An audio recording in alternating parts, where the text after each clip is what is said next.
여러분 반갑습니다. 천영호 전 청와대 외교안보 수석입니다.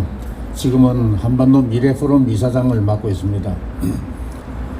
제가 나눠드린 제 기념사회는 없습니다만은 제 조상은 원래 중국에서 왔습니다.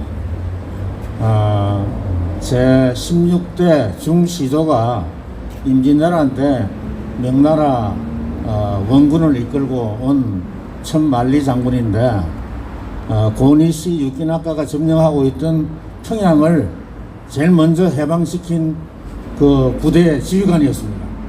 그런 제가 중국과 제 집안이 이런 인연이 있는 사람이 오늘 이 독립문 기념 행사에 나와서 기념사를 하게 된 건 정말 가문의 큰 영광입니다.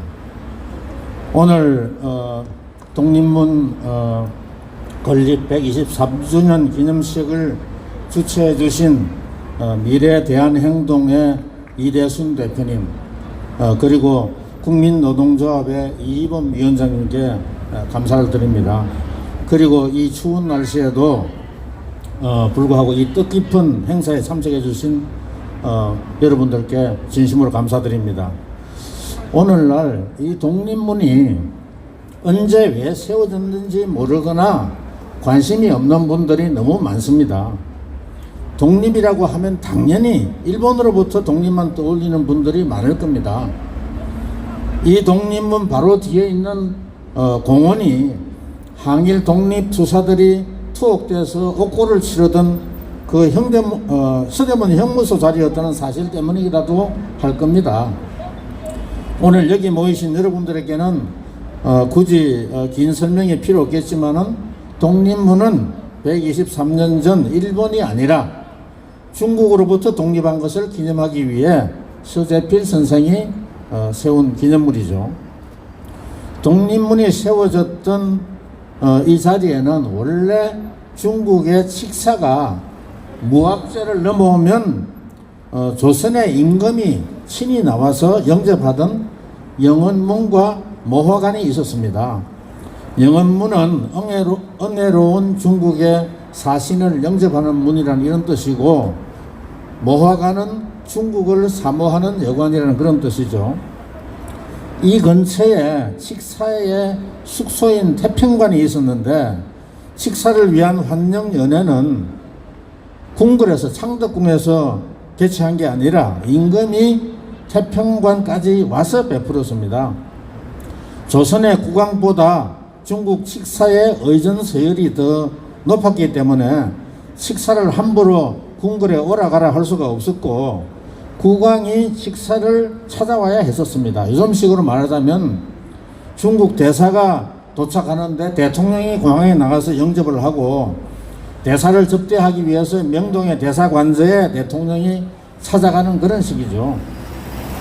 중국에 사신이 와 있는 동안에는 매일 아침부터 저녁까지 극진한 향응을 베풀고 돌아갈 때는 엄청난 선물을 안겨주었습니다. 식사 대접이라는 말도 여기서 나왔죠. 식사가 한번 다녀갈 때마다 조선의 국고의 절반이 날아갈 지경이었다고 합니다. 조선왕은 세자를 책봉하는데도 중국 천자의 결재가 필요했습니다. 중국의 천자가 차기 임금의 임명권까지 행사한 셈이었으니까 이러한 인사권을 무기로 칙사가 얼마나 횡포를 부렸겠습니까? 이런 칙사를 상대로 로비하고 관심을 사는데 국가 재정을 탕진했고, 조선의 칙사로 한번 다녀간 중국 관리는 거금을 벌어갔다고 합니다.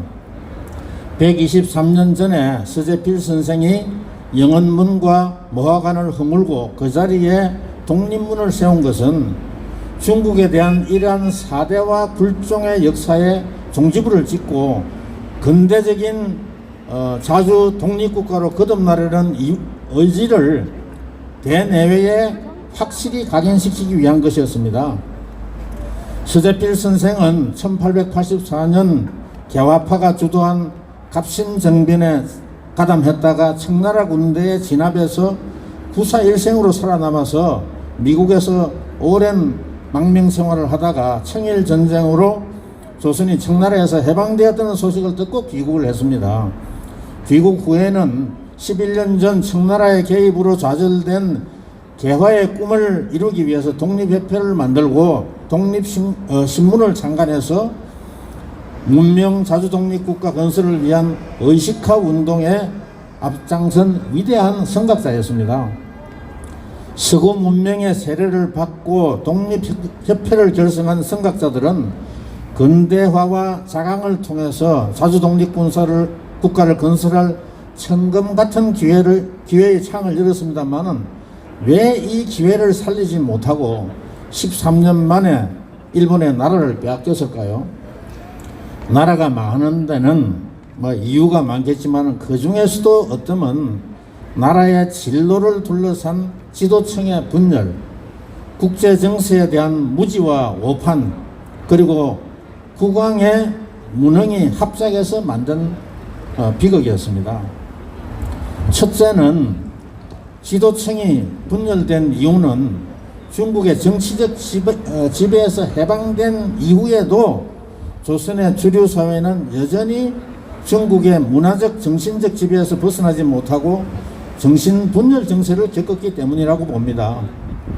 이념 전쟁에서 독립협회를 중심으로 한 개화파가 주자 성리학적 세계관에 함몰된 수구 세력에 이길 수가 없었습니다. 화이질서라는 이분법적 관점에서 세계를 바라보던 조선의 위정 척사파들에게 중국은 문명이고 선이었고 일본과 서양은 야망과 악을 대표하는 세력이었습니다. 개화만이 조선이 기사회생할 길이었지만은 메이지 일본을 본받자는 발상은 신중 수구 세력으로서는 도저히 따라갈 수도 용납할 수도 없는 이단적이고 혁명적인 발상이었습니다. 개혁의 원조가 일본이라는 이유만으로 조선 주류 사회는 거부감을 가질 수밖에 없었고 갑신정변과 갑오개혁이 좌절된 것도 바로 그 때문이라고 봅니다. 조선의 위정척사파에 해당하는 일본의 조낭 양이파는 서양 오랑캐에 이기는 방법을 서구식 문명 개화에서 찾고 메이지 유신의 주체 세력이 되었죠. 그런데 조선의 위정척사파는 목숨 걸고 개화를 막는 수구 세력이 되었습니다. 결국 반일 근본주의에 함몰된 나머지 자발적 개화와 자강의 기회를 놓치고 오히려 일본의 침탈을 앞당기는 그런 결과를 초래한 건 아닌지 한번 되돌아볼 필요가 있습니다. 둘째, 조정과 사대부들이 세상 대세에 너무 어두웠습니다. 한반도의 이해관계를 가진 열강들이 가장 걱정한 것은 뭐냐 하면 러시아가 한반도에서 영향력을 확대하는 것이었습니다. 일본이 러시아의 위협에 가장 민감했지만은 영국도 1885년에 금은도를 점령하고 1902년에 영일동맹을 맺은 만큼 러시아의 남하 정책을 저지하는데 총력을 기울였습니다. 미국과 중국도 러시아를 견제해야 한다는 데는 이해관계가 일치했습니다. 그런데 조선만 이러한 세계의 대세에 역행해서 러시아를 한반도에 끌어들이는데 앞장섰습니다. 조선은 일본뿐 아니라 영국, 미국 등 우리 편이 되어줄 만한 강대국들을 모두 적으로 돌리는 자해적 외교에 매달렸습니다. 친러시아 정책의 주역이었던 민비가 일본에 살해당한 후에 1896년 고종이 러시아 공사관으로 피신한 것, 이걸 아관파천이라고 그러죠. 이게 조선의 운명을 되돌릴 수 없게 만든 결정적 패착이었습니다. 고종이 러시아 공사관에서 내린 첫 번째 엄명은 김홍집 내각의 핵심 인사들을 비롯한 갑오개혁 세력을 역적으로 몰아서 효수를 명한 것이었습니다. 이로써 조선의 자발적 개혁의 희망은 사라지고 일본은 전쟁을 통해서라도 러시아를 한반도에서 몰아낼 결심을 굳히게 된 겁니다. 러일 전쟁 이후 일본이 대한제국의 외교권을 강탈하기 위한 을사늑약을 강요할 때 속수무책으로 당할 수밖에 없었던 것은 우리에게 힘이 되어줄 만한 나라들을 모조리 돌아서게 만든 외교 실패에도 근본 원인이 있다고 봅니다. 물론 청일전쟁과 러일전쟁에서 이겨서 동아시아의 패권 국가가 된 일본과 싸워서 우리가 이길 힘은 없었지만은 친러 정책이 일본의 조선 침탈에 빌미를 제공하고 가속화하고 고립무원을 자초한 것은 부인할 수가 없습니다. 끝으로 조선이 실존적 위기에 처했을 때 우리의 군주는 너무 무능하고 무기력하고 우유부단했습니다.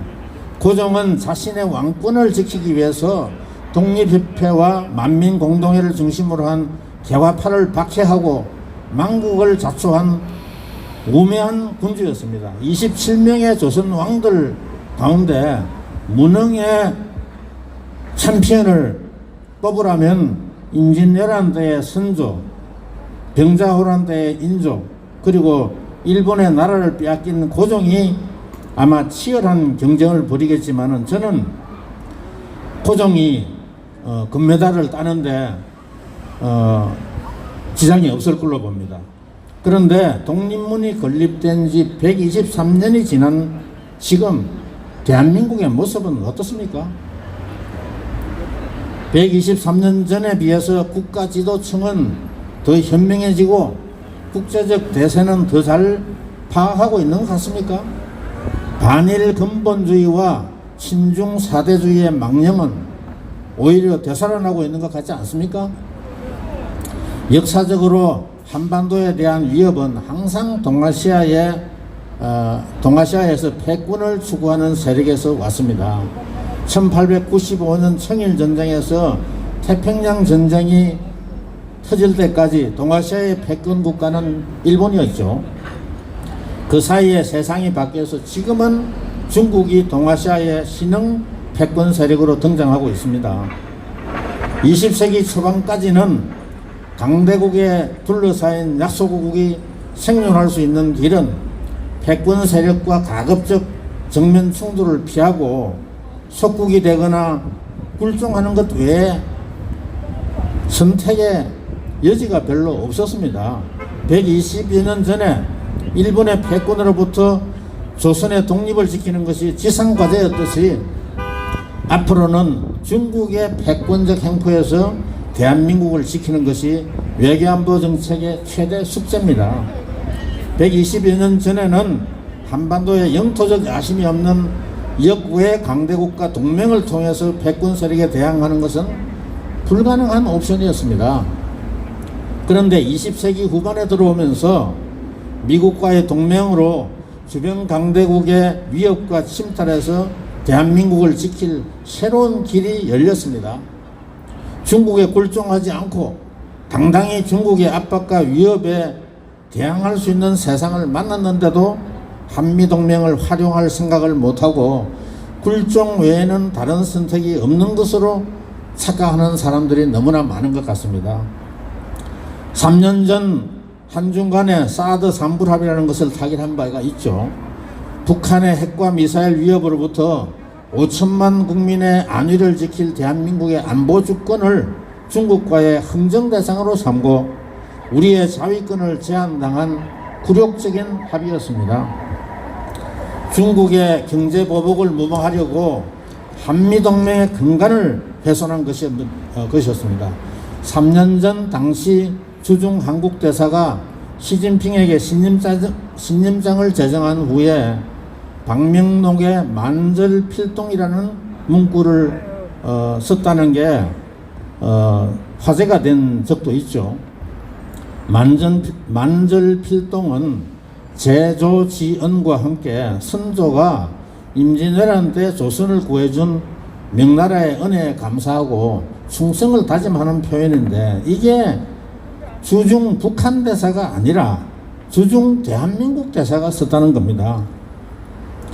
문재인 대통령이 2017년 베이징 대학에서 연설할 때 중국을 높은 산봉우리, 한국을 작은 나라로 묘사하면서 대한민국을 소한민국으로 폄하하고 중국몽에 한국도 함께 할 것이라고 했습니다. 중국몽은 한국이 목숨을 걸고 피해야 할 악몽입니다. 시진핑이 말하는 위대한 중화민족의 꿈은 중국이 지배하는 동아시아의 질서로 되돌아가자는 꿈입니다. 한미동맹을 해체하고 한국을 친중 굴종을 전제로 한 신형 조공관계로 돌아가자는 소리입니다. 최근에는 중국의 부상이 제기하는 안보 문제를 협의하기 위한 미국, 일본, 인도, 호주 간 4개국 협의체인 쿼드에도 중국의 눈치를 보느라 참가를 거부하면서 시진핑의 방한에 애타게 매달리고 있습니다. 독립문을 세운 지 123년이 지났는데도 중국 앞에만 서면 작아지고 괜히 주눅이 들고 중국에 당당하게 말하는 것을 불경스러운 일로 여기는 자세는 도대체 어디서 오는 걸까요? 한국인의 정신세계에서 40년간 일본의 국권을 빼앗긴 것은 뼈에 사무친 치욕으로 남아있는데 중국의 속국으로 500년을 지낸 것은 억울해하지 않는 그런 경향이 있습니다. 속국 중에서도 중국을 잘 섬기는데 타의 모범이 된다는 그런 의미로 중국이 조선을 동방예의지국이라고 불렸죠. 그런데 이게 조선에게 얼마나 모욕적인 표현인 줄 모르고 중국의 칭찬으로 여기는 그런 을빠진 사람들도 아직 있습니다. 중국의 패권적 형포로부터 대한민국을 지키는데 미국과 일본을 활용할 바에는 차라리 중국의 속국으로 돌아가서 굴종을 선택하는 것이 더 낫다는 모화사상과 사대주의의 잔재에서 우리는 정말 자유로울까요? 일본과의 우호와 협력을 논하는 자는 무조건 토착 외구로 매도하는 분위기를 보면 일본의 흔적이 보인다는 이유로 개화와 발전을 거부한 123년 전으로 되돌아간 느낌이 들지 않습니까? 영원문과 모화관을 허물고 독립문을 세운 서재필 선생이 친중 사대주의의 망령이 다시 살아난 것을 보면 무덤에서 벌떡 일어나지 않을까요? 오늘 우리가 함께 고민할 화두를 던져보는 것으로 제 기념사를 가름하겠습니다. 감사합니다.